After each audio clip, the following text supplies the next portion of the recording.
Hi good evening to all of you. नमस्कार, मैं अभिनय, आप सबका अभिनय में से पे स्वागत करता हूं। कैसे हैं दोस्तों? उम्मीद करता हूं कि अच्छे होंगे। आज टाइप्स ऑफ द ट्रायंगल भी खत्म हो जाएगा क्योंकि आज हम इक्विलेटरल ट्रायंगल देखेंगे। अब बात आती है कि हम इक्विलेटरल ट्रायंगल पढ़ रहे थे। पिछली क्लास में हमने इक्विलेटरल ट्रायंगल पढ़ा भी था। कुछ एक सवाल हमने होमवर्क में दिए थे, ये सवाल हमने होमवर्क में दिया था। तो जिन बच्चों से सवाल हुआ है तो बहुत अच्छी बात है, और जिनसे नहीं हुआ है तो वो अभी करेंगे। और इस सवाल में स्टेवर्ट थ्योरम लगा के दिखाएंगे क्योंकि मैं उनको बता चुका हूं स्टेवर्ट थ्योरम के बारे में। तो ये आपने करा था सवाल, मैंने घर से करने के लिए दिया था। अगर आपने नहीं करा था तो आप धाग हैं बहुत बड़े। और अगर आपको धाग का मतलब समझ में नहीं आता तो आप एक बहुत सिंपल सा काम कर सकते हैं, धाग लेके शीशे में देख सकते हैं क्या होता है। तो एबीसी एक समबाहु त्रिभुज है। ए बी सी एक समबाहु त्रिभुज है। बीसी पर एक बिंदु डी इस प्रकार है, बीसी पर एक बिंदु डी इस प्रकार है कि बीडी 1:3, 1:3। बीडी क्या है? 1:3। ठीक है, तो मैं ये कह रहा हूं अगर मैं इसको के मान लूं और ये 3K मान लिया मैंने, ठीक है। नहीं सुनो एक चीज, अगर ये बीडी के है तो बीसी 3K है, यानी कि ये 2K है। और बीसी 3K का मतलब इक्विलेटरल ट्राइंगल है। ये भी 3K, ये भी 3K। तो आपको पता है स्टेवर्ट थ्योरम से एडी का स्क्वायर बराबर होगा 3K into 3K 9K square minus K into 2K 2K square. तो भैया एडी का स्क्वायर 25 गुणा 7 है बराबर 7K स्क्वायर। 7 से 7 कट गया, K 5 आ गया। हमसे साइड पूछ रहा है ए बी 3K 15 उत्तर आ जाएगा। द बेस्ट मेथड है डायरेक्ट करने के लिए। ये इंपॉर्टेंट है, 120 उत्तर आ रहा था उसका, ये देख लो। देखिए एबीसी एक समबाहु त्रिभुज है।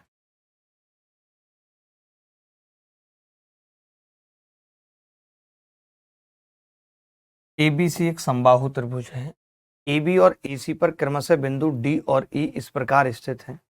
AB और AC पर क्रमशः बिंदु D और E इस प्रकार स्थित हैं कि DE BC के समानांतर है, DE BC के समानांतर है और DE की लंबाई BC की आधी है। ठीक है, कोई बात नहीं। AD plus CE plus BC ये सब दे रखी। देखो DE की लंबाई अगर ये समानांतर है और DE हाफ ऑफ BC है तो कोरिया का बच्चा भी ये बता सकता है, और DE पैरेलल भी है BC के। तो ऐसा तभी होता था जब D and E both are mid point of AB and AC। ये वाली बात लिख लीजिए। मैंने कहा ऐसा तभी होता है जब ये मिड पॉइंट हो। अब इन्होंने AD बोला है तो मैं कह सकता हूँ X AD। CE बोला है AB X, क्योंकि मिड पॉइंट है, सारी भुजाएं बराबर होंगी। BC 2X, यानी 4X की वैल्यू 30 है भैया। 4X की वैल्यू 30 है,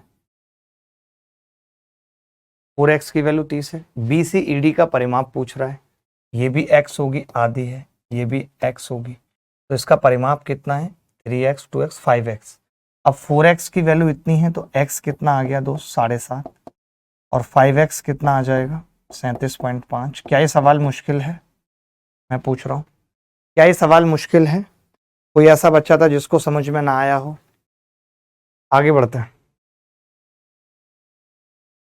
ये सवाल देख लीजिए, बहुत अच्छा सवाल है। दी गई आकृति में एबीसी एक समबाहु त्रिभुज है जिसकी भुजा की लंबाई 30 सेंटीमीटर है। एक्स वाई बीसी के समानांतर है। देखिए हमने आपने पिछली क्लास में या कभी कई बार ऐसी बातें की हैं, हमने एक बात करी है कि अगर कोई ट्राइंगल इक्विलेटरल ट्राइंगल है एबीसी, हमारी आपकी इस पे चर्चा हुई है। एबीसी कोई अगर एक इक्विलेटरल ट्राइंगल है और आपने एक लाइन पैरेलल खींच दी, ये रही, आपने ये लाइन पैरेलल खींची, तो इस पैरेलल लाइन का मतलब इतना सा है कि अगर ये एंगल 60 है तो ये भी 60 होगा, और ये 60 है, पैरेलल है, तो ये भी 60 होगा, और ये 60 ऑलरेडी है। यानी जहां पर भी आप लाइन खींचोगे पैरेलल, अगर पी क्यू पैरेलल हो गई कहीं पर भी बीसी के, तो फिर भैया एपी क्यू भी इक्विलेटरली बनेगा। ये वाली बात आ रही है समझ या नहीं? मैं क्या कह रहा हूं, अगर आपने पी क्यू कहीं भी एक लाइन खींच दी तो एपी क्यू इक्विलेटरली बनेगा। यानी मैं ये कह सकता हूं अगर ये भुजा बी है तो कमबख्त भी। बोलो, ये बात सबको क्लियर है कि नहीं? ये बात सबको क्लियर है, पहले भी बता चुका हूं, ठीक है, नोट कर लीजिए इसको। अब यहां पे भी वही बात है कि अगर ये पैरेलल है, अगर ये पैरेलल है, मैं कह देता हूं ये ए है, तो आप कहेंगे ये भी ए होगी, ये भी, ये इक्विलेटरल ट्राइंगल बनेगा। मैं लिख भी देता हूं यहां, a x y comma b x p comma c y q all are equilateral triangle, all are equilateral, बोलो, सारे के सारे क्या हैं, इक्विलेटरल ट्राइंगल है। ये बात सबको क्लियर है, कोई ऐसा बच्चा तो नहीं जिसको क्लियर नहीं है, ये बात सबको क्लियर है कि ऑल आर इक्विलेटरल ट्राइंगल। अब मैं कह सकता हूं कि अगर ये बी है तो ये बी, ये बी, ये सी है तो ये सी और ये सी, कह सकते हैं। अब यहां पे एक बात निकल के आती है दोस्त, और वो ये है कि अगर मैं इन तीनों भुजाओं का सम लूं, a b plus b c plus c a, तो वो बराबर आ जाएगा। मैंने क्यों लिया है तीनों भुजाओं का सम, क्योंकि मुझे पी क्यू चाहिए और पी क्यू इसकी एक भुजा में ही आ रहा है। आप कहेंगे जी ये तो पेरीमीटर निकाल दिया, 3 गुणा 40 120 होगा, मानते हो? 3 गुणा 40 120 होगा क्योंकि भुजा 40 है, नहीं भुजा 30 है, सॉरी माफी चाहता हूँ, माफी चाहेंगे, भुजा 30 है ट्राइंगल की, 3 गुणा 30 बराबर 90, 3 गुणा 30 बराबर 90। इज इट क्लियर और नॉट? आप कहेंगे हाँ जी क्लियर है, ठीक है। अब मैं ये कह रहा हूं इन्होंने दिया क्या है, इन्होंने x y plus x P, इन्होंने एक चीज हमें दे रखी है कि ए प्लस बी प्लस सी बराबर कितना है, ए प्लस बी प्लस सी बराबर कितना है, 40। ये दिया हुआ है भाई इन्होंने हमें, ए प्लस बी प्लस सी बराबर 40, ठीक है। अब a b plus b c plus c a कितना होगा, तो आप कहेंगे जी ए बी है ए प्लस बी सी है b plus p q plus c a कितना है, सी प्लस ए बराबर 90। मैंने यहां से देखा कि जो पी क्यू है वो बराबर आ रहा है 90 माइनस हो जाएगा twice of A plus B plus, क्योंकि ए भी 2 बार है, बी भी 2 बार है, सी भी 2 बार है। अब ए प्लस बी प्लस सी है कितना, 90 माइनस 2 गुणा 40, 40 दूनी 80, 90 में से 80 जाएगा, कितना बचेगा? क्या सबका उत्तर आ रहा था 10? कोई ऐसा बच्चा जिसका 10 आ रहा था? कोई भी पूरी क्लास में ऐसा बच्चा है तो चलिए आगे बढ़ते हैं। अब मुझे लगता है कि इक्विलेटरल ट्राइंगल पे हमारी कमांड हो चुकी है। ये सवाल मेंस में आया था, मैंने पिछली क्लास में दिया भी था। मैंने कहा था पी ए का मतलब कुछ भी नहीं है, सरकम रेडियस है जो कि ए बटे √3 होती है। देख लो एक बार, ये समबाहु त्रिभुज अंकित वृत्त की त्रिज्या पूछ रहा है, इसमें अंकित यानी इन रेडियस पूछ रहा है, और इन रेडियस ए बटे 2√3 होती है। ये मैं पढ़ा चुका हूँ आपको। अब मुझे ऐसा लगता है कि हमें बढ़ जाना चाहिए। इसमें कैपिटल आर पूछ रहा है, पहले एरिया का फॉर्मूला लगेगा। कर लो एक बार इस सवाल को, देखते हैं किस किस को फॉर्मूले याद है, और फिर राइट एंगल ट्राइंगल की तरफ बढ़ते हैं। एबीसी एक समबाहु त्रिभुज है, यदि त्रिभुज का क्षेत्रफल 36√3 है, चित्र नहीं बनाते, जरूरत नहीं है चित्र की। एरिया बराबर होता है, एरिया बराबर √3/4 ए स्क्वायर बराबर 36√3, ठीक है।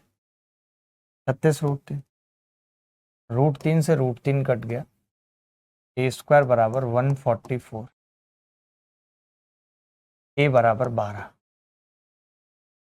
अब कैपिटल आर कितनी होगी, ए बाई √3, तो कितना हो जाएगा 12/√3, कितना होगा 4√3। B is the correct answer. पूरा पढ़ना होगा भाई, यहाँ तो अभी मैं भूल गया, आपको 3-4 चीजें तो बताना हुआ, मिस होने से बच गया। Types of triangle based upon angle,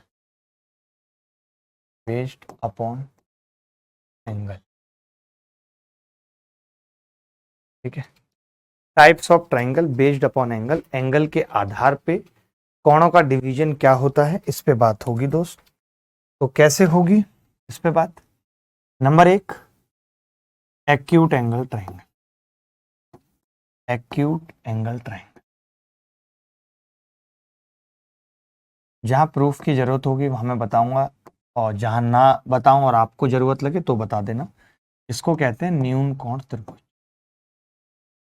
न्यून कोण त्रिभुज, ठीक है। सेकंड होता है ऑब्ट्यूज एंगल ट्राइंगल। सेकंड क्या है? ऑब्ट्यूज, राइट ही लिख लेते हैं पहले, ऑब्ट्यूज बाद में ले आएंगे। राइट एंगल ट्राइंगल, हिंदी में समकोण त्रिभुज। समकोण त्रिभुज, हिंदी में क्या कहते हैं? राइट एंगल ट्राइंगल को समकोण त्रिभुज। ठीक है, क्या होता है समकोण त्रिभुज? समझिएगा बात को, पहले थर्ड लिख लीजिए। ऑब्ट्यूज एंगल ट्राइंगल, हिंदी में कहते हैं अधिक कोण त्रिभुज। अधिक कोण, ठीक है, तीनों लिख लिए। अब मैं कह रहा हूं कि जो एक्यूट एंगल ट्राइंगल है वो ऐसा होता है। एबीसी एक एक्यूट एंगल ट्राइंगल है जहां पे each angle less than 90 degree होता है। प्रत्येक कोण 90 से छोटा होता है। प्रत्येक कोण, पहली खास बात है। ये बदतमीज ऐसा होता है, ए बी सी, इसमें क्या है? वन एंगल, एक एंगल 90 डिग्री होना जरूरी है, 90 डिग्री होना जरूरी है, वन एंगल। ठीक है, इसके अंदर देखिए, इन सब में आप दोनों में, चाहे वो समकोण त्रिभुज हो चाहे वो ऑब्ट्यूज एंगल हो, आप बता सकते हो बड़ी भुजा कौन सी होगी।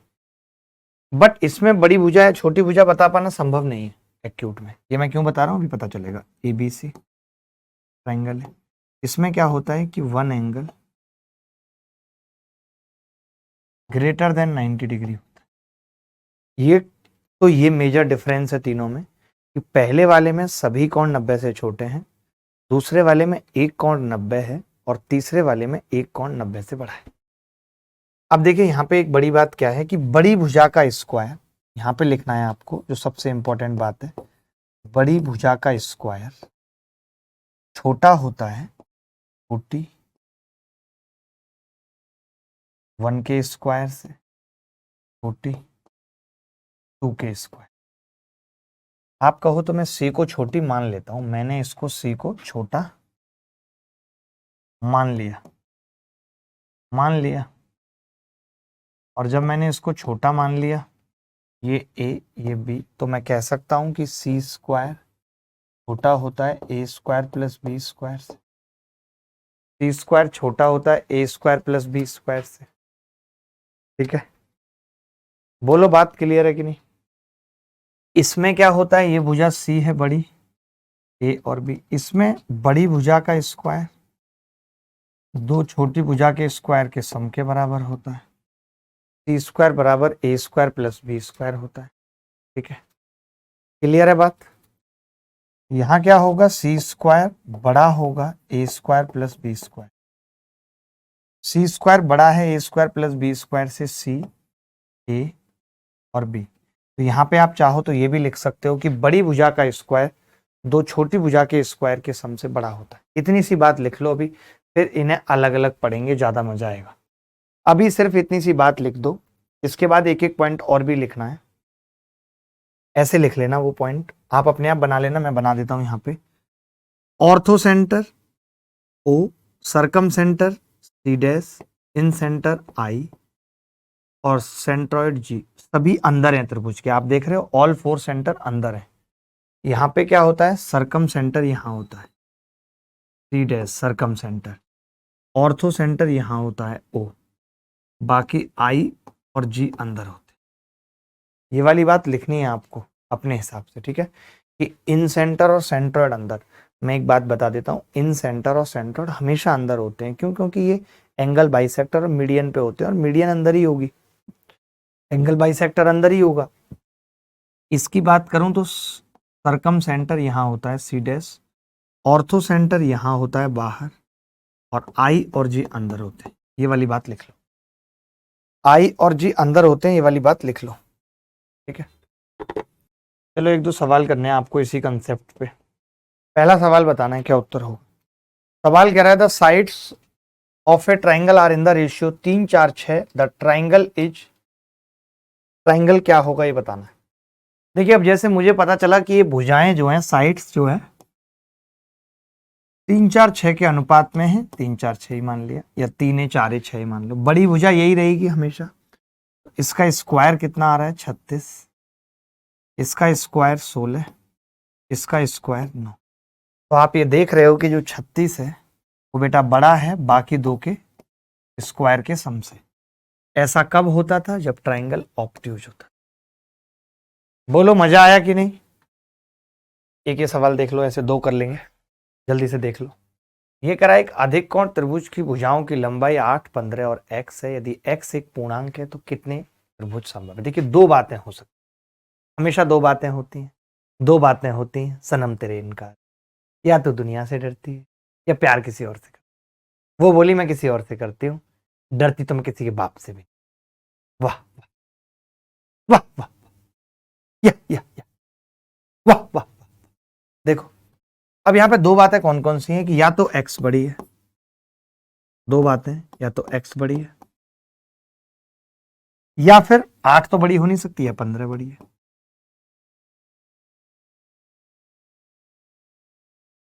बोलो भाई, या तो x बड़ी है या 15 बड़ी है।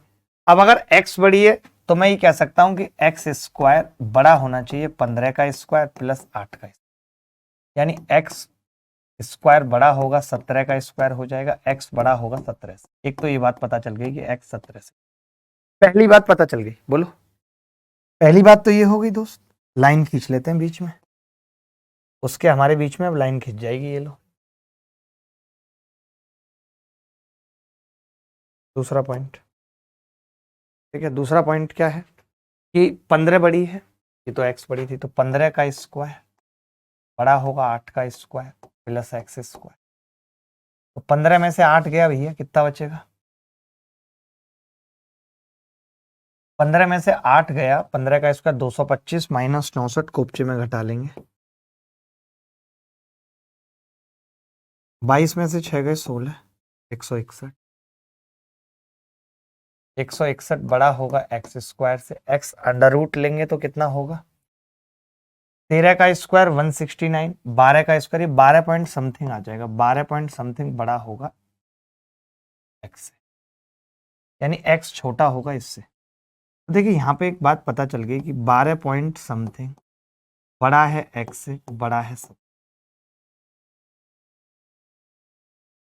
इसका मतलब क्या है यार? ये तो बड़ी गड़बड़ बात हो गई। यहाँ पे दो बातें निकल के आ गई हमारे पास। रुक जाओ, कोई बात नहीं, दो बातों का भी इलाज करेंगे ऐसे। तो या तो x बड़ा है 17 से।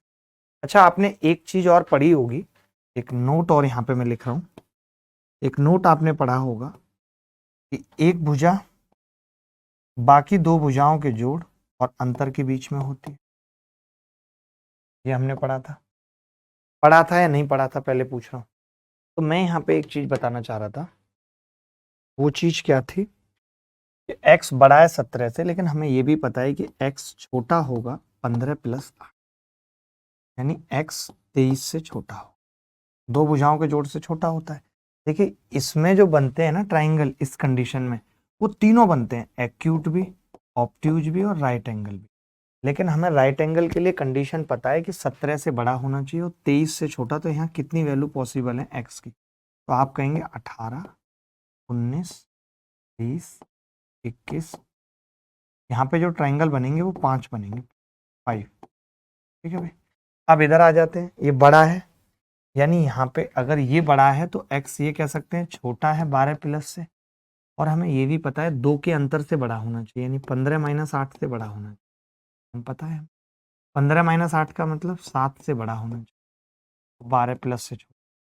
कौन कौन सा ले सकते हैं? 8, 9, 10, 11 और 12। आप सोचेंगे 12 क्यों ले लेंगे? क्योंकि 12 प्लस है, यहाँ पॉइंट समथिंग है। यहाँ पे 23 था, 23 से छोटा होना चाहिए। यहाँ पे 12.5 से छोटा, तो 12 ले सकते हैं। 5 ये आ गई, टोटल 10 बनेगी। क्या सबका आ रहा था 10? चलिए आगे बढ़ते हैं। एक और सवाल ऐसा देख लीजिए तो शायद इससे क्लियर हो जाएगी बात। एक और देख लीजिए। देखो भाई,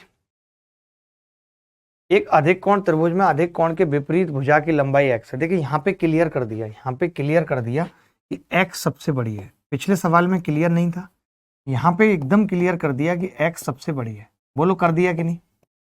अब अगर x सबसे बड़ी है तो बड़ी भुजा का स्क्वायर यानी x का स्क्वायर बड़ा होगा 17 का स्क्वायर प्लस 12 का स्क्वायर। एक्स स्क्वायर बड़ा होगा, कितने के बड़ा होगा? देखो 289 प्लस 144। 9 और 4 13 का 3 हासिल 1, 8 और 4 12 और 1 13 का 3 हासिल 1, 2 और 1 3 और 1 4। 433 से बड़ा होगा। 433 से बड़ा होने का मतलब क्या है कि x बड़ा होगा कितने से? 400, 361 के बाद 421, 441 यानी 20 पॉइंट समथिंग, 20.5 मान लिया। x बड़ा होगा, ठीक है, इतने से बड़ा होगा। अच्छा x छोटा किससे होगा? इन दोनों के जोड़ से छोटा होगा, ये तो हम जानते ही हैं। x sum of two side से छोटा होगा हमेशा ट्राइंगल बनने के लिए। x छोटा होगा 29। 20.5 से बड़ा होने का मतलब क्या है? 21 होगा। और 21 से कहां तक जाएगा? 22, 23, 24, 25, 26, 27, 28। लेकिन ऐसे कब तक लिखते रहेंगे और 1 2 3 4 5 6 7 8 और गिनते रहेंगे? नहीं, हम क्या करेंगे, हमें मालूम है हम 28 तक ले सकते हैं। 29 से छोटा होना चाहिए 28 तक। हमें पता है कि हम 20 तक नहीं ले सकते, 20 नहीं ले सकते, 21 से लेंगे, तो वो 20 मैंने घटा दिया है, 8 आ गया डायरेक्ट। बोलो बोलो बोलो भाई। ये छोटे छोटे सवाल हैं, फिर आगे अभी बड़े बड़े सवाल भी आएंगे। चलो भाई आगे बढ़ते हैं। अब ये राइट एंगल ट्राइंगल है, बड़ी भुजा ये होगी x+2 का स्क्वायर बराबर होगा एक्स स्क्वायर प्लस x-2 का स्क्वायर। ऐसे में क्या है, स्क्वायर ना खोलते हुए आप इसे इधर ले आइए, इधर ऐसे लिख लीजिए x+2 का स्क्वायर माइनस x-2 का स्क्वायर बराबर x स्क्वायर। तो ए स्क्वायर माइनस बी स्क्वायर लगाएंगे तो क्या होगा? तो आप कहेंगे जी दोनों को जोड़ दें तो 2x, घटा दें तो 4 बराबर एक्स स्क्वायर, बराबर एक्स स्क्वायर। अब अगर ये एक्स स्क्वायर है तो एक्स से ये कट गया, तो एक्स कितना आ गया जी? 8 आ गया। इन्होंने पूछा क्या है? एक्स का मान। 6 8 10 सीधा सीधा पता भी लग रहा है कि 6 8 10 ट्रिपलेट होता है। दो दो के गैप पे जो ट्रिपलेट, जैसे 3 4 5 है, समझना। अब ये कितने कितने के गैप पे? एक एक पे। आपको दो दो के गैप पे चाहिए तो 2 से गुणा कर लेंगे, 2 तिया 6, 2 चौक 8, 2 पंजे 10। कल को यहाँ 3 के गैप पे होता तो 3 तिया 9, 3 चौक 12 और 15। तो डायरेक्ट करना सीखो। कल को मान लेते हैं 7 के गैप पे होता, ऐसे लिखा होता x-7, x और x+7। तो आपको ऐसा नहीं है कि निकालना ही है, आप सीधे 7 से गुणा करते, 7 तिया 21, 7 चौक 28, 7 पंजे 35। ऐसी ट्रिक सीख लो, लिख लो भाई इसको। आगे बढ़ते हैं। चलिए अब तो आप सीख ही रहे हैं धीरे धीरे। अब हेडिंग लगा लीजिए मेरे हिसाब से। हाँ, हेडिंग क्या लगा लेते हैं? राइट एंगल ट्राइंगल लगा लेते हैं। चलो भाई हेडिंग लगाएंगे राइट एंगल ट्राइंगल। सबसे ज़्यादा सवाल यहीं से आएंगे और यही काम की 2 क्लास लगेंगे इसको ख़त्म करने में। राइट एंगल ट्राइंगल, एक एक चीज़ को ध्यान से, ठीक है भाई। समकोण त्रिभुज हिंदी में क्या कहते हैं? समकोण त्रिभुज। क्या है? समकोण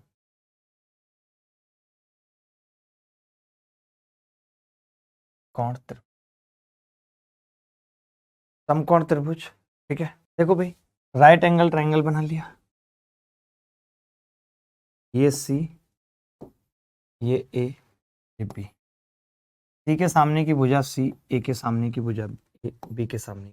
पहला एंगल सी बराबर 90 डिग्री, सी स्क्वायर बराबर a square plus b square. Perimeter कितना होगा, a plus B plus c होगा, ठीक है। अच्छा, आप में से कितना जानते हैं, आप में से कितने लोग जानते हैं कि जब कैपिटल आर निकालना हो तो हम ये कहते हैं कि भाई कोई भुजा और उसके सामने का कौन, 2 साइन सी, या तो ये, या फिर हम ये कहते हैं ए बी सी अपॉन 4 डेल। तो कोई भी एक लगाओ अगर आप इसमें, ए बी सी और 4 डेल क्या होगा, हाफ ऑफ ए बी। आपको नहीं लगता कि कैपिटल आर C/2 आ जाएगी, क्योंकि डेल बराबर हम सब जानते हैं एरिया जो होता है इसका वो हाफ ऑफ ए बी होता है। एरिया क्या होता है, हाफ ऑफ ए बी। कोई इसमें डाउट है तो मुझे बताओ। तो स्मॉल आर कितना है, del upon S.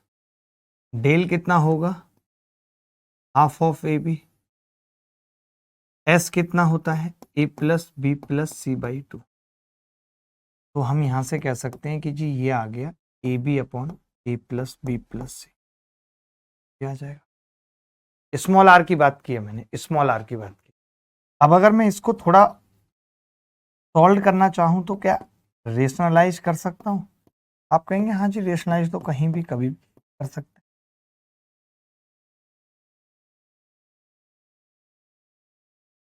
A b upon a plus B plus c और a plus B minus c बटे a plus B minus c, ठीक है। Is it clear. आप कहेंगे हाँ जी क्लियर है। अब मैंने ऊपर तो ऐसे ही लिखा रहने दिया, ए बी और ए प्लस बी माइनस, ठीक है। तो क्या होगा, ए प्लस बी और ए प्लस बी। मैंने a square plus B minus b square का फॉर्मूला लगा दिया, तो ये ऐसा हो जाएगा, जाएगा। कोई डाउट तो नहीं है इसमें। अरे ए प्लस बी, ए माइनस बी, ए स्क्वायर माइनस बी, चलेगा। आपने कहा जी दौड़ेगा। इसके बाद, इसके बाद फिर आते हैं नीचे, a b, a plus B minus c, नीचे स्क्वायर खोल रहा हूँ, a square plus b square plus 2ab minus c. तो हम यहाँ से क्या कह सकते हैं, यहाँ पे हम क्या कह सकते हैं कि यार सी स्क्वायर तो खुद बराबर था ए स्क्वायर प्लस बी स्क्वायर के, तो क्या ये ए स्क्वायर बी स्क्वायर सी स्क्वायर से कट जाएगा, बोलो कट जाएगा या नहीं। और अगर ये कट गया तो कितना बचेगा, a b a plus B minus c बटे 2ab। तो आपने देखा ए बी से ए बी भी कट गया, ये कितना आ गया, ए प्लस बी माइनस। मैं ये कहूँगा आप कुछ याद रखें ना रखें, आपको आर का ये फॉर्मूला याद रखना है, क्या कि आर बराबर होता है किसके, इसके। आर बराबर होता है इसके ए प्लस बी माइनस C/2 के। चले मैं ये दोबारा लिख रहा हूँ, जो जो बातें मैंने अभी बताई हैं। आर क्या आ गया था, C/2। Small R A plus B minus C/2, इसको हम लिख सकते हैं ए प्लस B/2 माइनस C/2 लिख सकते हैं। अब ये क्या है, कैपिटल आर है, ये आ गया जी a plus B/2 minus r. R उधर चला जाएगा तो आर प्लस आर बराबर ए प्लस B/2। कई बार ये भी पूछा जाता है, ट्वाइस इधर लेके चले आते हैं, ट्वाइस आर प्लस आर बराबर होता है ए प्लस बी। इसको कई लोग ऐसे भी लिख देते हैं, 2r का मतलब अंदर वाले सर्किल का डायमीटर, बाहर वाले सर्किल का डायमीटर d प्लस डी बराबर परपेंडिकुलर प्लस बेस। ये एक रिश्ता याद रखना, डायरेक्ट पूछा जा सकता है। चले इतना। अब आपने एक चीज देखी कि जो कैपिटल आर है, जब मैं वृत्त बना रहा हूं यहां से, तो जो आर है वो C/2 है, C/2 और C/2। और आपको पता चल गया यहां से कि जी ये C/2 तभी हो सकते जब ये मिड पॉइंट होगा इसका सेंटर। तो सरकम सेंटर सरकम सेंटर, क्योंकि c/2 है radius, mid point of hypotenuse होगा यानी कर्ण होगा।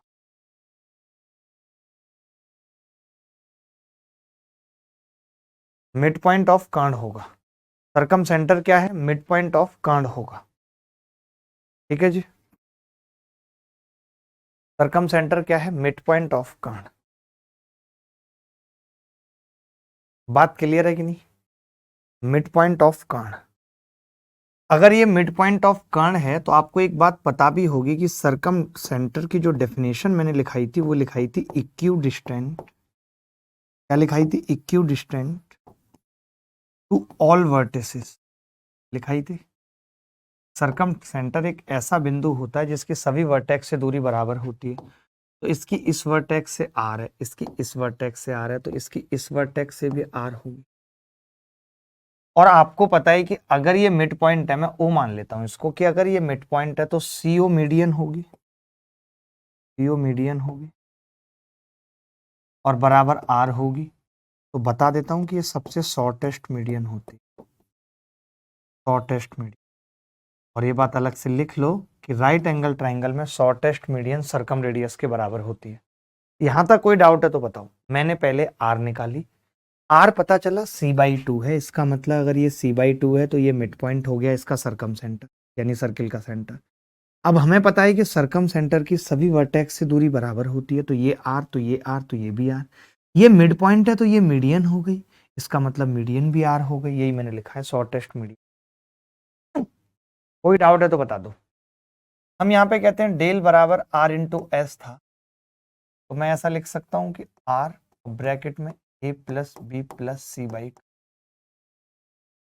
इसको मैं ऐसा लिख सकता हूँ R A plus B minus C plus 2c बटा 2 लिख सकते हो। आप कहेंगे हाँ जी आर, और इसको लिख सकते हो a plus B minus y2 plus सी।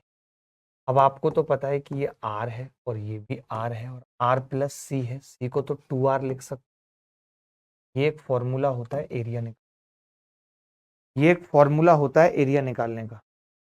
यार काश मैंने इंजीनियरिंग में ऐसी चीजें पढ़ी होती हैं कि मैं डेटा रोक देता, मैं ऐप बना लेता। मुझे दोबारा से इंजीनियरिंग करनी पड़ेगी इसी चीज के लिए, मैं एक बड़ा इंजीनियर बनूंगा।